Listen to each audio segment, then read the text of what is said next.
Okay, fine.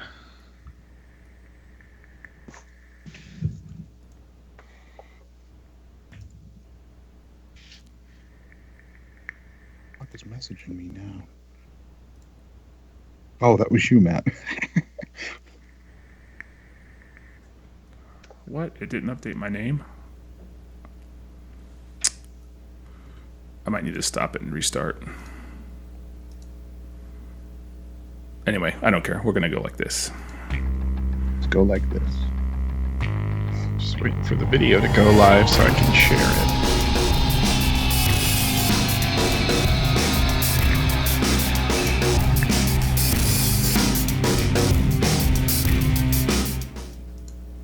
What's up, everyone? Welcome to another episode of VCC Live. My name is Kevin Skipper, joined with co-hosts Jay DeLuco, Nick Green, and Matt Coley. I'm not sure what YouTube is doing. On my screen, it shows that there's last week's episode name. If that's the case, I'll change it after we're done. Yeah. Anyway, you all know that tonight we're talking about Cole Bishop mainly and some other topics that we have to go over with you all and educate you all and answer some questions possibly, or maybe we learn something from you. So, yeah, we'll see how it goes. Yeah. So, we'll start with Matt because it's been a few weeks since Matt's been able to join us. Matt, what's been going on, man? How are you? I'm doing pretty good. Sorry, you guys keep freezing on me. I'm trying to close some stuff out on my computer. Nothing too new. Lots of hanging out with kids, dealing with some stuff with my son, and yeah, same old, same old. Cool. Yay. Sorry, I'm not. I honestly have not had anything except. Well, last time we talked, my account got hacked. That sucked. Oh, yeah. What happened with that? What happened was the network that my account is signed with got hacked by a hacking group, and they're like good hackers is what they call themselves. They try to exploit people's, whatever channels just to show them that they could to hopefully make you do better or whatever. But I mean, I ended up having to like rewrite a bunch of titles and descriptions, and it was like doing it for hours. It was stupid. But I guess thankfully it was good hackers. Yeah. Good Not someone that hates. Yeah. Is there such a term? Not like an Kinda. axe murderer hacker. Cool. Jay, what you been up to, man? How's your last week going? Not too bad. Just getting ready for another weekend of barbecuing. I see that in the background. You're doing brisket this week. I'm considering it. Nice. Actually, I don't think I'll have time. Brisket takes like 12 to 14 hours to smoke, so I don't think I have that in me this weekend. But maybe the weekend after NVE. NVE is this weekend? Next weekend? It's next weekend. Oh, yeah. This weekend is San Antonio, I think. Vape Dynasty. And, yeah. Nick, what have you been up to, man? How are you? Good. Just like I always say, just busy. We're all busy. I'm busy. A lot of videos and YouTubes and podcasting, and I'm trying to redo my website because my website has basically been awful since it launched 5 years ago, and it's never been like a really cool website. And so I hired my buddy Sean, who does that for a living, and we're gonna create a dope ass new website. So Cool. I'm excited about that. Should be cool. But yeah, just, more of the same. A lot of YouTube. That's grimgreen.com. That's the one you're redoing? Yeah, grimgreen.com. Very cool. Yeah, I'm stoked. Yeah, I mean, everything probably stays the same for most of us weekly. We have our routines, doing the same thing. Yep. Been working VCCT or VCC Tampa, picking up interest since we added on Vapor Beast and Vapor Shark as co-presenters, so that's been pretty cool. We still have a lot of spots available, so if anyone's interested, message me, admin@vapingcc.com, and we'll get you squared away. And Innovate makes VCC liquids, but they also own 3 retail locations in Newport Richey, Spring Hill, and Winter Park, Florida. And they just picked up the line in all 3 of those locations, so that's pretty cool. They were available starting today at those locations. So, yeah, that's about it. And, of course, like everyone else, been checking out, keeping an eye on what's happening with the Cole Bishop Amendment. I just found something. I don't like reading and looking into the thing, so I'm going to switch over to full monitor real quick and I'll show everybody where I'm seeing this from. There's a couple articles here on the government shutdown. That they always I would be say shocked this. that they would want to see a government shut. No one cares what you're saying, Paul Ryan. Anyway, so I guess Mitch McConnell said that the Senate will pass a stopgap funding bill to avoid a shutdown. And you can read this article. I'll post both these links in the description. But it was I guess the temporary bill that they passed at the end of 2016 is expiring tomorrow.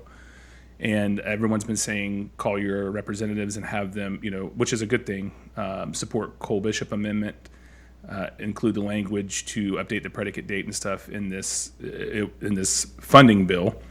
But apparently they're going to pass a 1-week stopgap measure so that they can get a longer term solution in place. So I don't know. It's unclear, I guess, if it's possible for the Cole Bishop Amendment language to be included in this 1-week stopgap. I doubt it. It's probably just going to be an extension for a week. So on the plus side, it gives us a little bit more time to keep continuing to contact our representatives at the federal level and have them make sure that we're voicing to them that they need to support the Cole Bishop Amendment's language being included in the funding bill. I've seen some things this week, and I've been tagged in a lot of posts. I don't know why.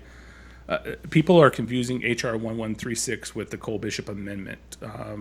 Tom Cole and Sanford Bishop authored both of those. Authored both of those legislation. One of them's a bill. One of them's an amendment to the Agricultural Appropriations Bill that could be included in the funding bill, which both of them would accomplish the same thing, and that is change the predicate date. But I see some people saying call your congressperson and have them make sure that they're supporting HR 1136. And I just want to make it clear that you want to ask them to support the Cole Bishop Amendment language to be included in the funding package. HR 1136 is a completely separate bill, and we want support for that as well. But the one that's really on the time-sensitive deadline right now is the Cole Bishop Amendment. I just want to make sure everyone is aware of that. So anyone in the chat have any questions about that or comments, we'll be happy to address those. Or what do you guys think about that? Have you seen anything like that, or do you think it would be confusing? Maybe it's just me. I don't know. I don't want people to get confused. I know how it can be, but I want to make sure everyone's asking the right ask of their representative, and the right ask is please support the Cole Bishop Amendment to the funding package. Right. And then, at a later time, if that passes or gets included, then we can see what the ask is continuing to be on HR 1136, which is growing in co-sponsorships, by the way. So what do you guys think? Yes. Yeah, I think that's a perfect strategy. The one that we're under the gun with right now is the Cole Bishop Amendment. That's the one we should be focusing on. Longer term, if Cole Bishop doesn't go through, then we can start talking about the standalone bill. And then, as that's going on, we're also going to be looking at Hunter's bill, whatever that number ends up being. And that's really what can kind of save this industry, like soup to nuts. Yeah, I think Soup to nuts. We're all I saved. think the amendment it probably is our best bet over the standalone bill. I mean, they say exactly the same thing. It's just the amendment's something they're trying to attach to something else. That's in my opinion, that's the best chance of getting it through. Mm-hmm. But yeah, I think people are confused. Sure. I've been telling people everything, both Cole Bishop Amendment, HR 1136, and on social media, I have a copy paste hashtags that I use, and they all say different things. It's like, don't forget to call your representatives for 1136. Don't forget to call your representatives for Cole Bishop Amendment. Firethegeneral.com. So, I have all these copy pastes, and I'll get in the habit of using one, and I've been using the HR 1136 one without realizing, the Cole Bishop Amendment is first. Right. Like that's happening first. So it's confusing. I didn't know that until Kevin started talking about it.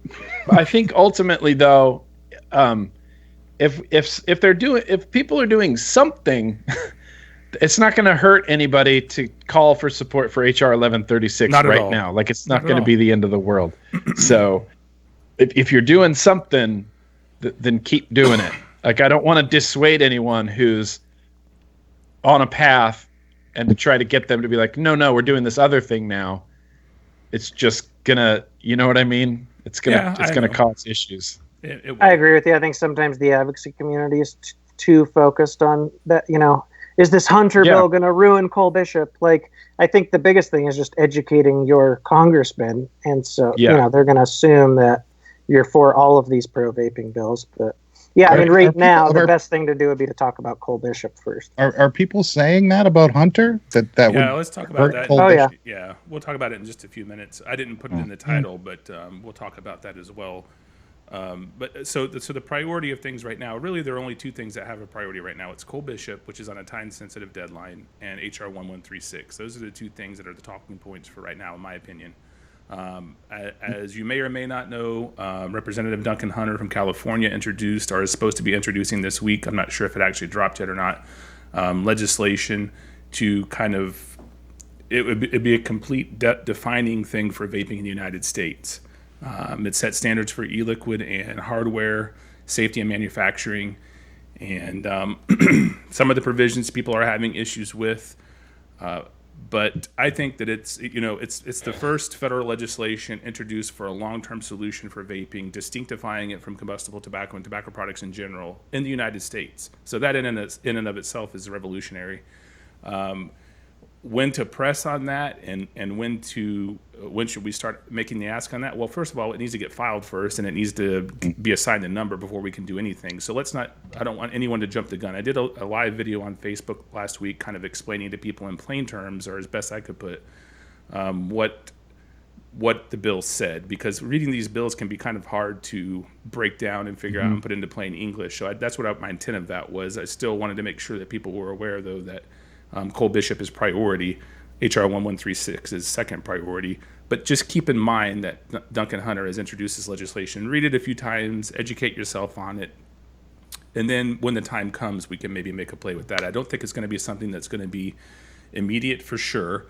So it's going to be some time down the road, if and when it gains any legs at all in the House of Representatives.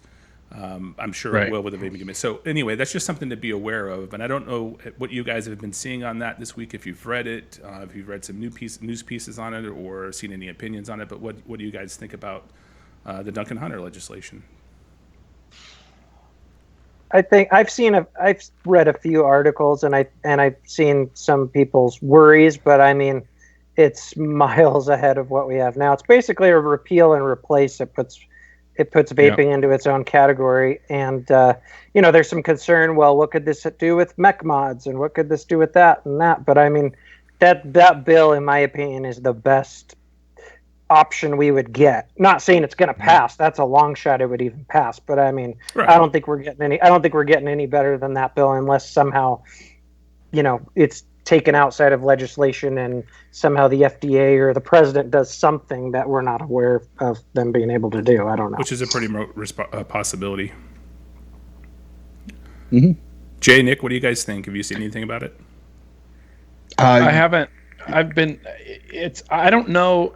People seem to be supporting it right away just because it's good vape legislation, but I don't know, like Matt was saying, what are even the odds of this being a thing? Is it like, HR 2058 all over again? Or is this something that actually has legs to stand on? Well, at the moment, no, it does not. But I think that it's constructed in such a way where it could possibly receive bipartisan support, because Democrats' biggest thing about HR 2058 was there were no battery safety and manufacturing standards in it, which is why Cole and Bishop wrote the Cole Bishop Amendment and included some of that stuff there. But this does it on a much broader scale. And I think, in my opinion, it's a 50-year plan. It's not something that's going to be a temporary or a Band-Aid fix. So it may take a little time for something like that to garner enough support to make it viable. But I think that it can be a viable bill. And I think with input from the industry, the few things that may raise concerns about it can be ironed out over time. I don't think now is the time to press it. I think we need to get the predicate date changed first and foremost. That has to be done. And then the predicate date change is like it's a stop bleeding measure. Yes. And then like you said, the Hunter thing's more of a long-term type of plan. Correct. But we need that to be done. The HR 1136 already has over 50 co-sponsors. I think it's up to like 56, mostly Republican, but also probably I think it was 6 Democrats. So that's already got enough support for, I think, where it could go through sometime this year, hopefully, well, obviously, hopefully before August of 2018, but hopefully sometime during this 115th Congress. So, sorry, Nick, I thought you had to say something. I'm watching on the YouTube stream so I can keep an eye on the chat, so I'm not watching this live. That's a delay. Look at you. No. Yeah, I was just curious to see if it was going to end up like, HR 2048 again. 20 whatever. Dude, there's been so many HR well, there'll be another in the one last 8 years. When the Hunter bill receives its designation, I'm sure we'll start seeing those hashtags coming out and stuff as well. But I mean, I think it's a viable solution sometime in the future. It's something that people need to be aware of. I don't think it's something that people need to go crazy about yet, just because, like Jay said, it supports vaping. So, or maybe it was Nick that said it. Everyone, who supports vaping is going to jump on and say, Hunter. I don't think that now is the time to do that. I think get the predicate date changed either through Cole Bishop Amendment or HR 1136 and then take it from there. That's my opinion. Yeah. There were a lot of things in the actual bill itself that I think people will, like Matt was saying, something about MacMods. I'm for vaping however you want to vape to keep you off of combustible tobacco. Are we talking about MacMods? Yeah, because there are some provisions in it about the assembly of the hardware that vapors use, and it would pretty much eliminate MacMods because they wouldn't have the circuitry and chips and stuff required to stop them from exploding, like safety measures, basically. And I'm not sure that they could survive. Would that stop somebody from buying one online or something? No, they'll of course be not. around, but Of course it'll not. be more Or people like from making them? People are still going to make MacMods. I mean, the whole people make them. But what they're saying, the way that they would say that they would regulate these safety measures is by checking up on vape shops. So the retail side doesn't say like how often or anything like that, but it just said it gives the FDA the right to do regular checks of wherever they want to do checks. But would that stop you from buying a MacMod from Russia or somewhere else online? No. I think there are so many in the market right now. You can find probably 500 of them on Craigslist right now. But I mean, it's language to appease the battery feared, the people that are afraid of the battery stuff. Right. Well, I personally don't have a problem with it. I think people, if they want to vape with MacMods, as long as they're educated and don't blow themselves up, that's fine. But if it came down to it, I mean, if it got down to the nitty gritty and it came down to whether or not vaping was going to be around long term to give people a viable option from smoking combustible tobacco, I would have to support that personally. I would, because the whole goal of this industry is to eradicate combustible tobacco. That's what the goal is. Mm-hmm. And if that was something that the federal government wants to make a sticking point for the legislation, I would say I would agree to it personally. What do you guys think? Would you? I wholeheartedly agree. I've used mechs in the past. I've never been a huge fan of them. So I mean, personally, I just don't give a shit. But I think just generally speaking, and I touched on this philosophy last week. There are certain battles we want to fight, and there are certain battles that are best left alone. If they want mechs, let them have them. What it would basically do is just take mechs out of the brick and mortars, which is probably a good thing anyway. You can still get them. You can still get them, and people, people build those things in their garages. Yeah, you could buy a battery tube online from somebody. That's all it is, right? Yeah, so. and maybe somebody will come up with, a specific type of battery. Battery technology is constantly evolving, not as fast as we'd like to see, but it is evolving. Maybe at some point, battery safety will get to a point where mechs are a viable option in the government's eyes. Mm-hmm. Yeah, I doubt it. I doubt it. I doubt it too. But I doubt it. But yeah, if we're allowed to keep products around that are available to smokers, then I think it'd be worthwhile. I mean, I think what we have going on right now, and what's making me optimistic, is that there's so many hooks out, and here's a stupid Montana saying, I forget how they say it, but there's so many lines out in the lake right now that something's going to take, you got the new FDA commissioner, you got multiple bills right now, the FDA is not really doing much for regulation as it is right now with our industry. So it's just, there's a lot of promising things. The Surgeon General's gone. Right. Yeah, the Surgeon General's gone. So fire the general. #fire the general. And also, too, don't forget we have the Nicopure / Halo and Right to Be Smoke Free lawsuit that's still pending, so that could bear some fruit. So yeah, there's a lot of reasons right now in the vaping industry to be optimistic and have a positive outlook, and hopefully we can turn the tide, because there's been a lot of pessimism the last year and a half or year or so, I would say, and rightfully so. I mean, if you were a business owner and you didn't know if your business was going to be around past August of 2018, why would you be chomping at the bit to expand your business in the United States? So, I mean, that's fair point for those business owners. But I think that we need a win at some point, and I think it's going to come with the predicate date change. And also, yes. too, like Matt said, the FDA has been. I don't think they have the resources or the staffing to even enforce it, which is why I think that they delayed the December deadline for ingredients listing and stuff like that in products. I think it's going to be extended again past June. That's just my personal opinion. I don't have any inside information on it, but I think they're going to extend it again. I still don't fully understand how, if Cole Bishop was to go through, I still don't understand whether or not that would affect ingredient registration. Like, well, first of all, products that were on the market before August 8, 2016 are grandfathered in. They're not applicable to any. So they wouldn't have to register. They're grandfathered in, just like tobacco cigarettes. Okay. Any product that was on the market, go Cole Bishop. Yep. Yeah. Any e-liquid. But go ahead. Sorry. When are you going to have to? I'm assuming that you'll only have to prove that you were on the market prior to August 8th, 2016 if they come after you. Correct. Mm-hmm. Otherwise, I mean, how many new products have we seen since August 8th, 2016? A lot. Yeah. So many. Yeah. And there's no way. I mean, are they going to go after everybody? Is everybody going to have to prove it? Like, no. Those were soft launched before. They were all soft launched. Soft launched. Yeah. This new Crown 3 I'm vaping was soft launched. We're going to be in like 2025. E-liquid this was soft launched 9 years ago. Yeah, there's been e-liquid. E-liquid, no.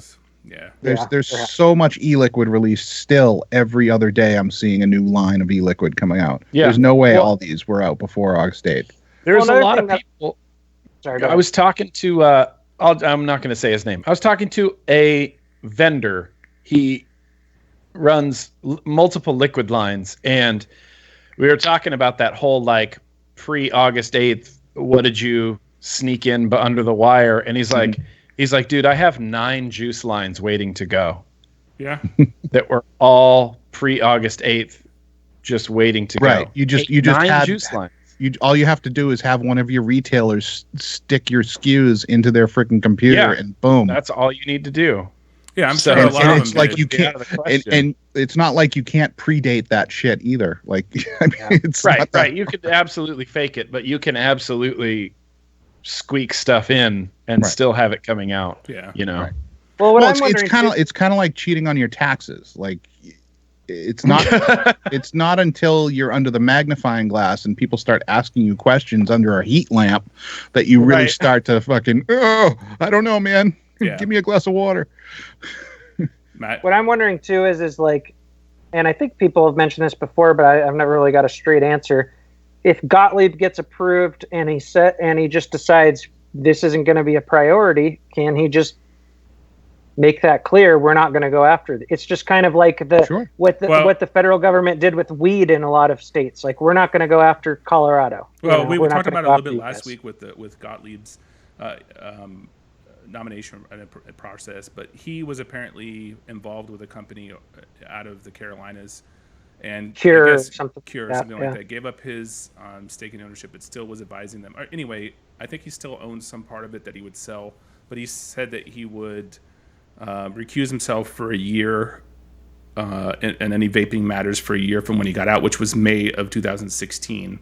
The right to be the campaign for tobacco-free kids guy, whose name I can't remember now because we talked about it last week, but he was saying he should step up and make it a year from the time that he gets completely divested from the e-cigarette industry, which he wants it to be next year sometime. So I guess I think that Gottlieb would stick to his guns, and probably the 1 year would run out sometime next month. And if he gets through, or when he gets through the process and becomes part of the FDA, that I'm not really sure if he would be chomping at the bit to make that one of his first priorities. It's already something that's under the spotlight. So is that something he's going to want to do immediately? I get what you're saying. Maybe like make it look like he's maybe quietly he would do something about it, but I don't think. Well, I mean, they're not doing much right now, so it's like just. I mean, if keep not making it a priority. Exactly. If they would just keep not making it a priority and keep kicking the can down the road and keep delaying these registrations and stuff, the industry just continues on, and we continue to, if people would get out of this negative mindset, we would continue to grow and be even a harder force to deal with at some point in the future when they decide they finally do want to do something about it. Yeah, absolutely. Yeah. Or, I mean, it could go the other way, just to play devil's advocate, since it's been talked about so much, and there's the lawsuit and the Cole Bishop and the HR and now the new Hunter bill. It could be viewed as like low-hanging fruit, like just take care of it right out of the gate and get it out of the way so we can move on to bigger and better things. Yeah, could be. I mean, I guess time will tell. We'll have to wait and see. But is it low-hanging fruit, though? I think that's one of the questions, because one of my senators in Massachusetts, Elizabeth Warren, is already being considered the front runner for the Democratic nomination for president in 4 years. And she is vehemently against vaping. Well, that gives us about 3 years and 11 months, 12 months. Right, but I'm just commenting on the low-hanging fruit aspect. It might not be so low if somebody's so vocal, could very easily come out and start attacking. Look how much things have changed in the last 4 years. Imagine what we can do in the next 4 years if we keep a positive attitude and keep rolling forward with the way that we're going right now. The trend has definitely turned. I think starting with Trump's inauguration, the trend turned from anti-vaping to positive, pro-vaping. So a little bit. So I think that if we can continue this, it may be something over the next 4 years that we're able to, in this industry and as a community, work out to such a point where even a president, if they are elected, can't do anything or much about it. So that's the goal. That's what we want to do over the next 4 years. We were handed a gift when Donald Trump. And again, don't really like him personally. Never met him personally, but he seems like a dick. Whoever thought Donald Trump would be a gift to the vaping industry? I know, but the fact is, politics makes strange bedfellows. Yeah, indeed, absolutely. The non-vaping Matt from 5 years ago would be voting for Elizabeth Warren over Donald Trump. Now I'm going to have to go vote for Donald Trump. Hey, crazy life. It is. Anyway.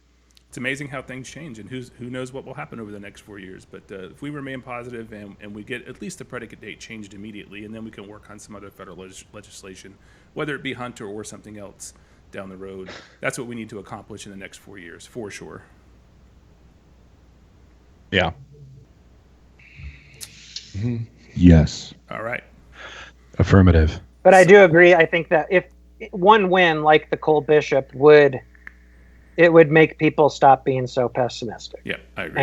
And it would keep businesses from shutting down. That's the biggest part of it, And then obviously state orgs have to be on the watch at that point, because whenever there's a positive at the federal level for us, the states start cramming stuff down people's throats. Speaking of which, are we going to talk about Indiana? Yep, I'm looking it up right now, actually.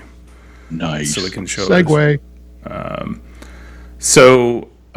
Let's see. Also, what's going on in Pennsylvania? Isn't there monitor?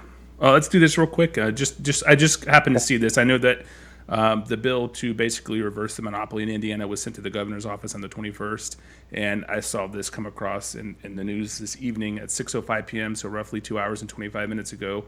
Governor Eric Holcomb signed the vaping bill into law. So it says measures that overhaul the state's problematic vaping law, and something else about school belief have become law with Eric Holcomb's signature. So I guess it was effective immediately, and that's a good thing for the people and the businesses and the vapors and the smokers of Indiana. So good job to all those in Indiana. I know Amy Lane had a huge part in that, and several other people had a huge part in getting this reversed. So great job, thumbs up for you guys. It's the way. I mean, that's probably the fastest turnaround on repealing bad legislation that I've ever seen, in 22 years of interest in politics.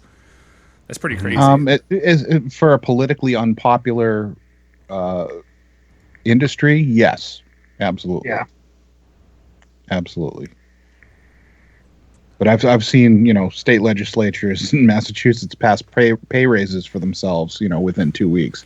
Oh yeah, if it's something they're motivated to do, they can move along at lightning speed. But this was actually a really quick turnaround. So I mean, unfortunately, again, we've talked about this before. Unfortunately for the businesses that were forced to close and the jobs that were lost and the savings and investments into the businesses that were lost, they're not going to come back from that. But it does open the door for future growth and development in the state of Indiana, and that's a good thing. So it'll be slow and tentative. I mean, they're not going to see the type of growth at the rate that they did initially. I don't know, because I mean that whole northern Midwest type area, that place boomed like 4 years ago. Like they were really like trailblazers in the industry. I mean, you may see some exodus from states like California and other states, I think, to other more pro-vaping states. And I don't know if this bill makes Indiana, or this law now makes Indiana a pro-vaping state, but it's certainly much better than it was. But I think you're going to see some of these states that are coming down hard on vaping, and some states that are a little bit more lax or hands-off approach on vaping. You're going to see some shifting in the way things are working right now, or have been working for the past 5 years. Yeah, move to Montana. Only thing we won't let you do is have an abortion. You can do everything else. Wow. Not required to make e-liquid. That's the news in Montana lately. It's funny. You can really marry your cousin in Montana? I think so. Second or something. Dude, there's small pickings around here, Everyone's everyone's related over here in some way. You can have a new e-liquid line called My First Cousin. Exactly. Cousin love. Oh, excuse me, not new. Soft launch prior to August 8th, 2016. Yeah. Back in stock. With brand new labels that were just printed this week. Yeah. So that's it for the news that we had scheduled to talk about. Obviously, definitely support Cole Bishop. It looks like you're going to get another week. Don't wait until next Thursday. Call every day if you can. I've been trying to get in touch with my congressman's office for the past several days, and they're always busy and in meetings, but it doesn't deter me from trying. I'm going to keep trying. I'm going to keep relaying the message. Support your guys are pretty pro vape though, aren't they? Yeah.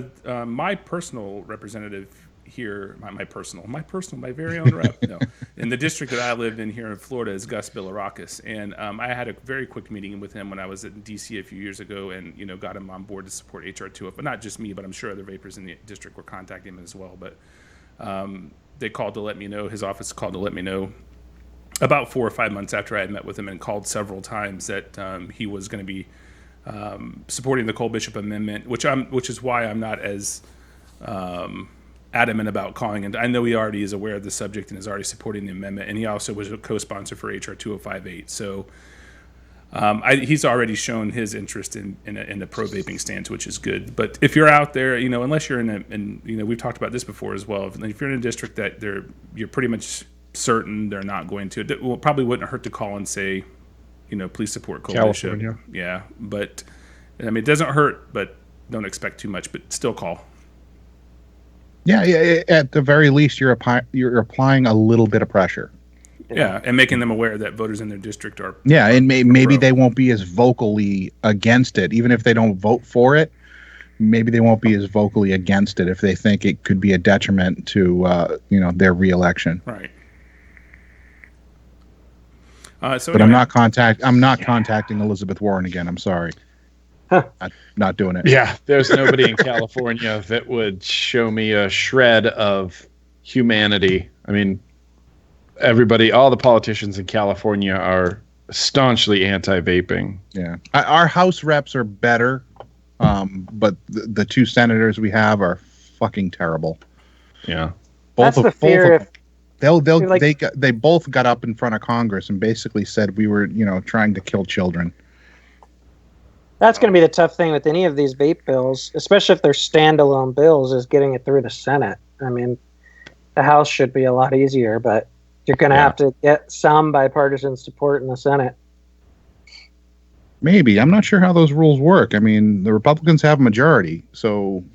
Yeah, but they don't have the... Well, I mean, I guess if the Senate's willing to... They don't have 60 votes in the Senate, though. Is that what you need? Well, if they can filibuster it unless there's 60. Yeah, and then the whole nuclear option and all that. I don't think they're going to introduce the nuclear option for No, vaping. I mean, the Republicans wouldn't do that. If it got filibustered, they definitely wouldn't waste a nuclear option to get it through. Just take this little pause real quick to remind you, if you haven't liked the video, please like it. Also remember to share when the replay gets posted up on the Facebook VCC Live page. If you're not a member of that page, go there now, facebook.com/search VCC Live. You'll find it. And we'll add you. I don't know what the group name is. It's probably /VCC Live, but I'm not sure. There's a couple comments in the chat when we were. I just went back through and kind of checked some things out because we haven't really addressed anyone talking in chat. Bill Tarling says moving the predicate date gives us a chance/time to keep fighting. Absolutely right. That's what we need, and also it keeps the industry around because not changing the predicate date means as of August 2018, 99.9% of us are out of here, and then we'll just be talking to ourselves. And then he also had another good point. Bill's full of good points. He's talking about the hunter legislation. If it goes through, even if MEX temporarily didn't fit, that could possibly be changed or adjusted further down the road. Again, that's what I'm saying too. Don't cut off your nose to spite your face. We've been asking for the last several years to get some federal legislation that would address vaping federally, and provide some framework that we can work around for the coming decades. This is not an industry that's going anywhere, and people are going to continue to smoke and kill themselves with the combustible tobacco unless we all do something to get involved and change that. So yeah, I mean, nothing that's going to be introduced is going to be perfect at the outset, but it's something that can be worked on. So well, they could make some agreement where you have to send one of those little remember those little things, Nick, that Evolve made to put in mechs, or it used to make basically an unprotected battery. Battery. Was it Evolve that made it? It was called a kick, wasn't it? No, that made it. No, the kick. I'm sorry, the kick was something else. It regulated. You're thinking of the vape safe fuse. Yeah. Oh yeah, the fuse. So they could just Cherry say, Vape. say, we'll sell the fuse with it or something. Yeah, back in the day, Cherry Vape put out a little thing. It was the size of a dime, but it acted as a fuse. So if you hard short your battery, or it gets too hot or goes beyond its limits, it'll trip that fuse and break the connection and stop firing it. That's a great idea. So, I mean, there are options out there. There are things that could happen. Did it work well?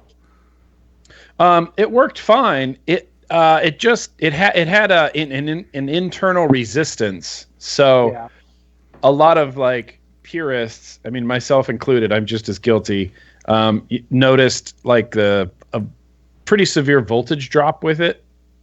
I mean, well, if that's our only option, then that's our only option, but it does affect the performance. And honestly, mech mods are great. I love them. I love using them, but they're not crucial to vaping. Yeah. Anybody can still vape without a mech mod. You know what I mean? Especially so with if that has to be right. So if mech mods have to be like the lamb to the slaughter, like we have to give up mech mods in order to save vaping, no questions asked. Of course. Of course we would do that. Of course I don't think since we crossed the 100-watt threshold with regulated mods, I think mechs were more a prestige and a collector kind of thing as opposed to actual, day-to-day vaping.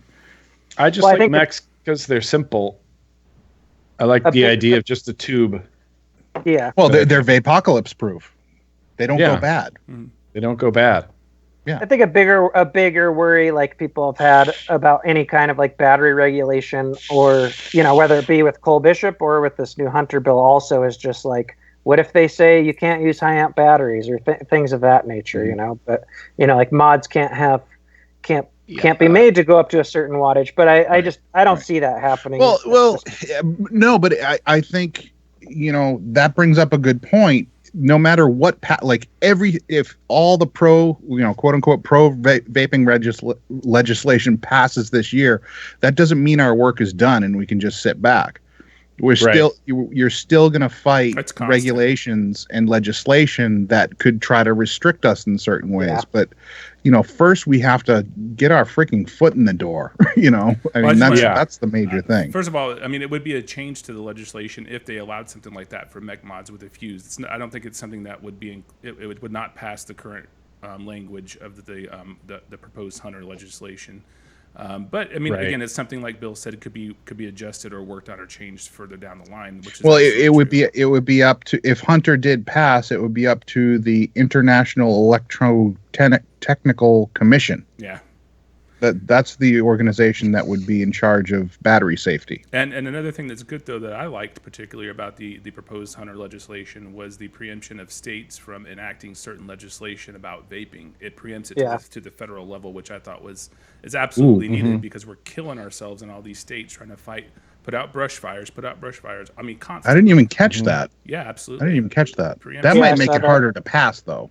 I don't think it would because it might actually be a selling point for some. Once you're in at the federal level as a representative, obviously you see yourself as some force to be reckoned with over the states, and they're trying to consolidate power federally. Which I find ironic because most of the people who are elected at the federal level used to be state elected officials, and they probably were fighting to keep everything at the state level. But once you shift to that federal level, they want to have more oversight at the federal level than I'm not sure how I feel about that. Well, I also like that it acknowledges. That it part acknowledges that it's harm reduction. The word harm reduction is used in the bill like multiple times. Right. From what I read, and so it acknowledges that it's on paper, that's not going to be an argument anymore. Well, they would actually change it. It's proposed in the legislation that they change the Center for Tobacco Products to be the Center for Tobacco Products and Harm Reduction. So that's a complete shift in mentality. Yeah, and that's something I've never seen in the United States. Exactly. From any politician ever on any piece of paper or even said in a public setting or in any setting is the term harm reduction. So even just to see that be part of it, I think that's fantastic. Yeah. There's a lot of good things about it. But again, first we need to stop the bleeding. First we need to get Cole Bishop or HR 1136 through. I'm trying to preferably before the registration process begins. Because, while it seems like a simple process, there's a lot of little overheady kind of things that are going to go into that, and you're going to see a lot of the market kind of drop off as a result of the registration, I feel. It's definitely going to be interesting to see what happens over the next week or two with them negotiating, because they're going tit for tat right now on the spending bill. Well, everyone's giving some concessions. I saw that one of the things in those articles, and again, you can read it in the link. I'll post it in the replay. It'll be up by tomorrow. It said that they think it's going to be a lot easier to get this longer-term solution passed by next week because I guess Trump has backed off of the paying for Mexico's the wall on the border or whatever. It's laughable, but if it's something that will help get the funding measure passed, if we can include the Cole Bishop Amendment language in it, then that's a positive thing. So now the biggest argument that they're having is over the health care and subsidies and stuff. Mm-hmm. So they keep going back and forth. Even with this short-term thing, now that some of the Democrats are saying they're not going to support that if the White House introduces new healthcare legislation like they're supposed to do in the next couple days or something like that. I just read it before we came on, but I don't know. It'll be interesting to see how it plays out. Yeah, I think they'll have they'll definitely have the funding package. I think ready by next week. Not definitely. They'll most likely have the funding. The question for us as a community is, will the Cole Bishop Amendment language be included in it? And that's why we need everyone to keep continuing to contact their congressperson and encourage them to support the Cole Bishop Amendment language. Mm-hmm. There's a lot of other comments in chat that I haven't read yet.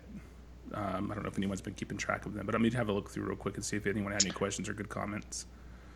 I know Bassett was talking about Jay's meat. I don't know if that was a topic that we wanted to cover. or not? No, I don't want to ever cover Jay's meat. Nick Okay.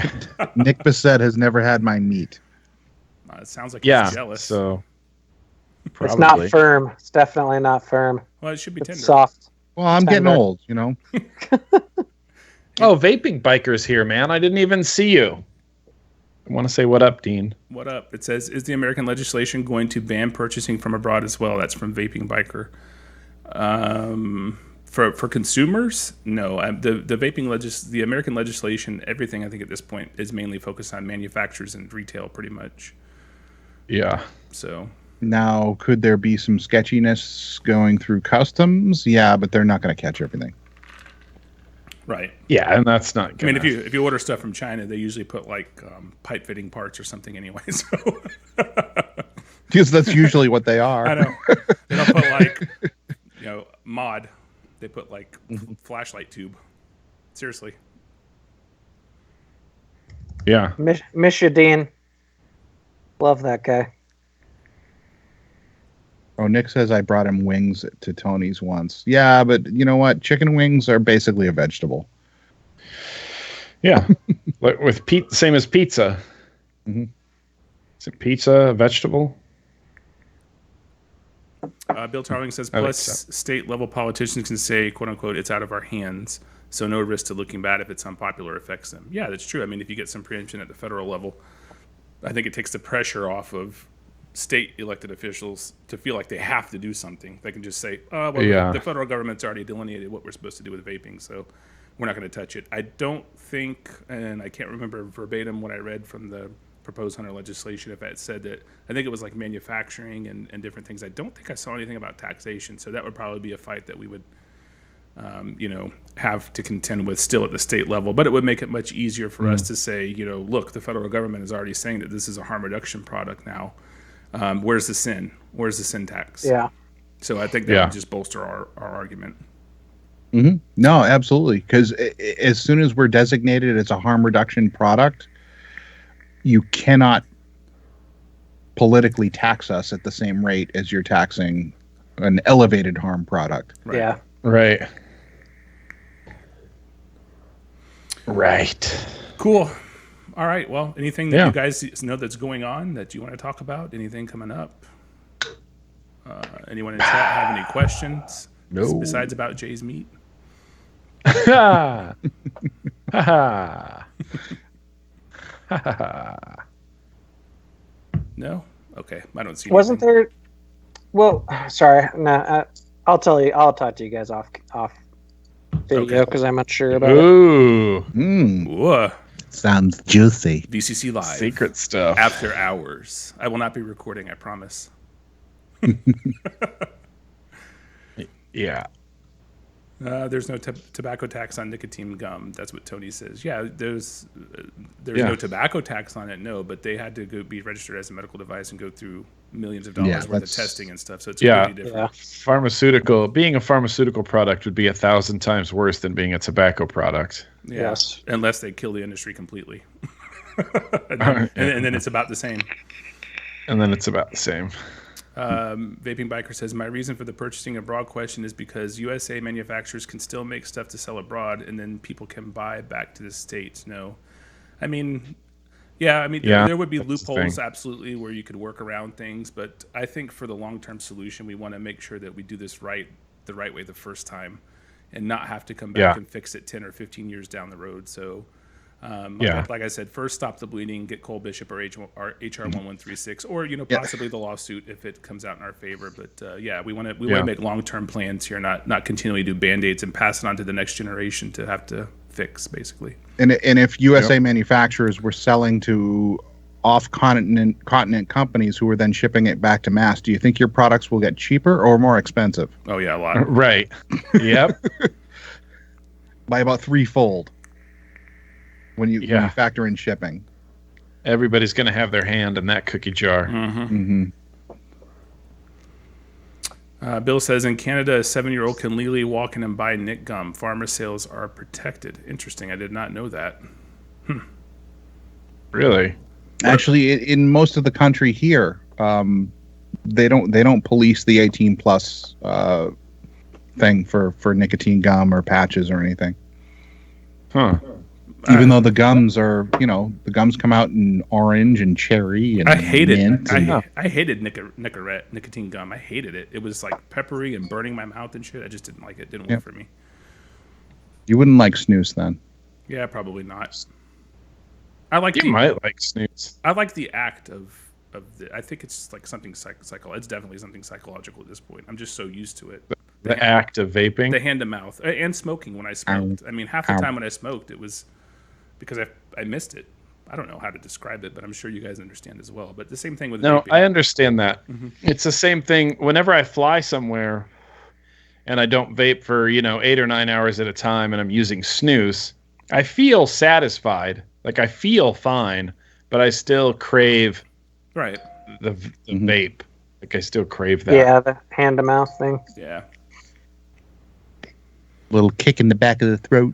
When I quit smoking, like for 3 years, I would constantly just like chew on straws and all kinds of stuff. Bite my nails too much.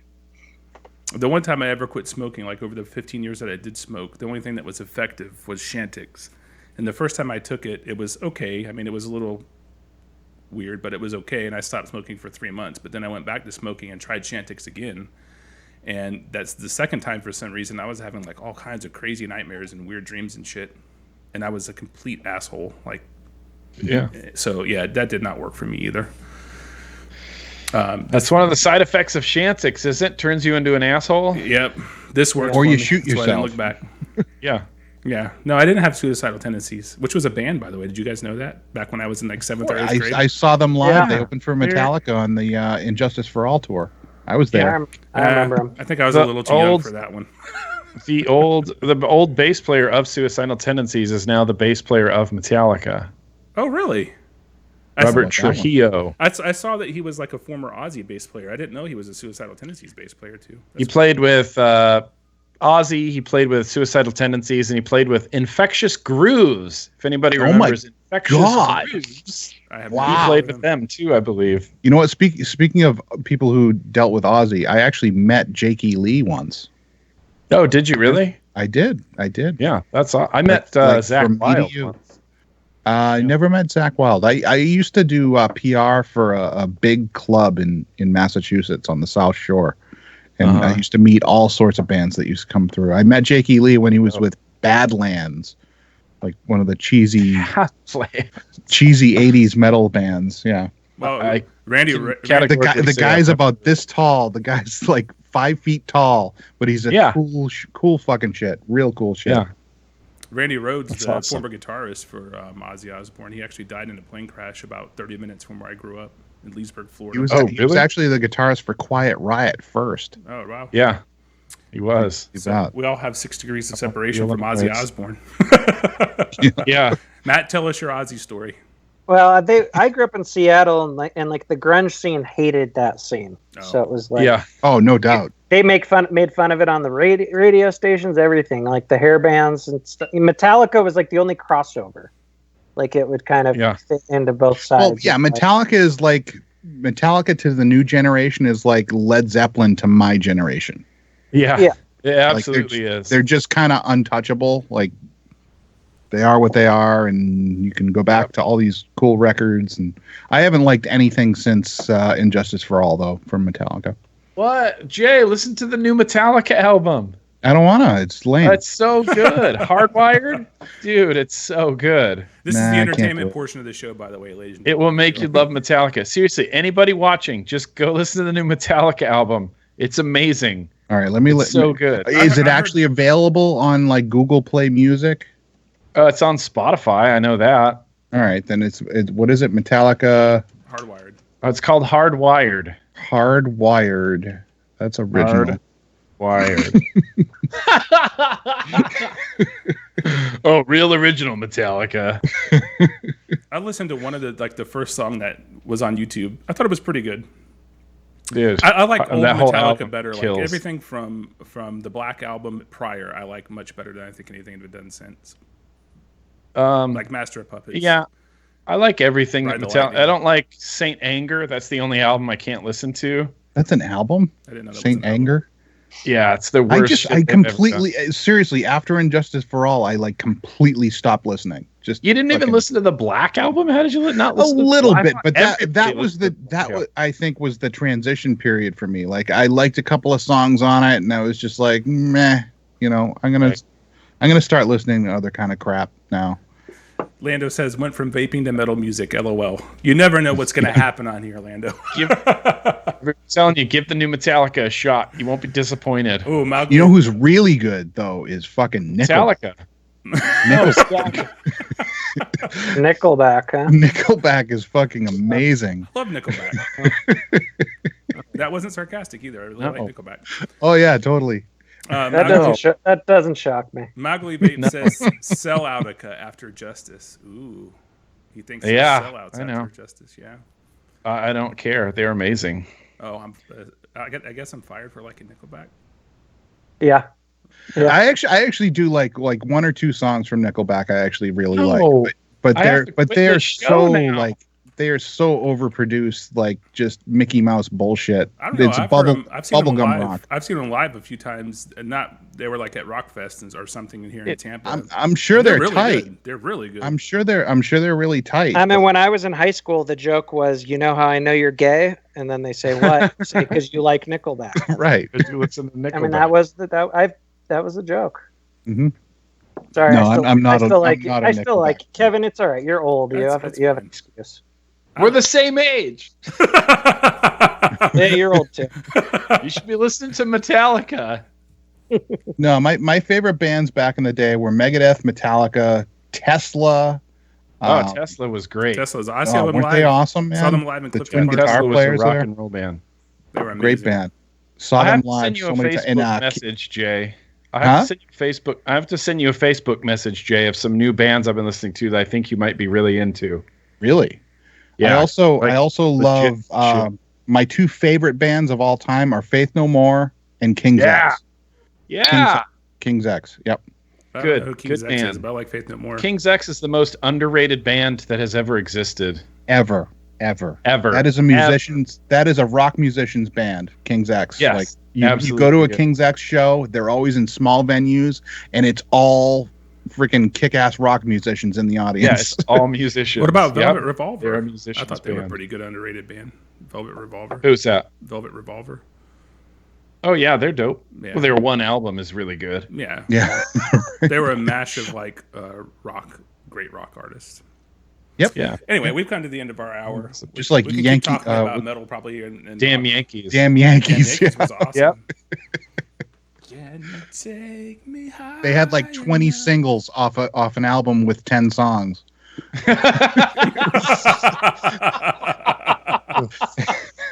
Yes.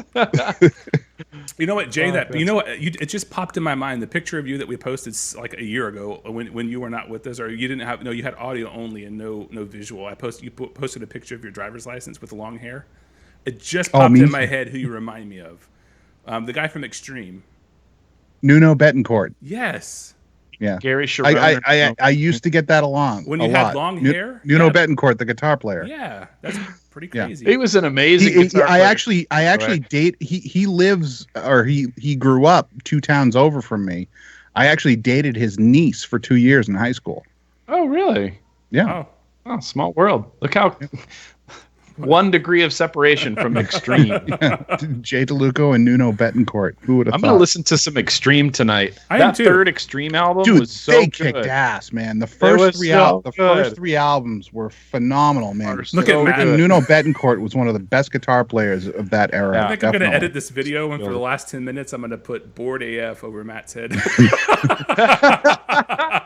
No, Nick, listen to He-Man Woman Hater. He-Man Woman Hater. That's what you want to listen to right now. Okay. I'm into it. Yeah. All right, guys, we're going to take off for the night. We appreciate you all tuning in and checking out the video. Make sure you contact your representatives over the next week. Have them support the Cole Bishop Amendment language and be included into the funding package.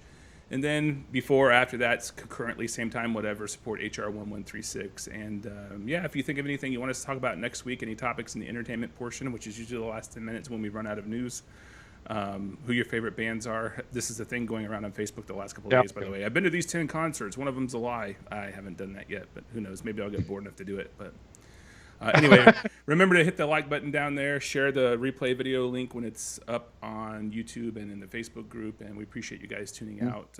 Jay, any closing thoughts? Keep doing the things with the stuff and power. Yep. Yeah. Matt? Nailed it. Yep. Matt, you agree with Jay? Yeah, absolutely. Nick, do you agree with Jay? Yeah, and listen to the new Metallica album. That's it. So good. All right, cool. We'll see you all next Thursday at 8. Remember, you don't have to do everything. You do have to do something. Get involved. That's what I meant to say.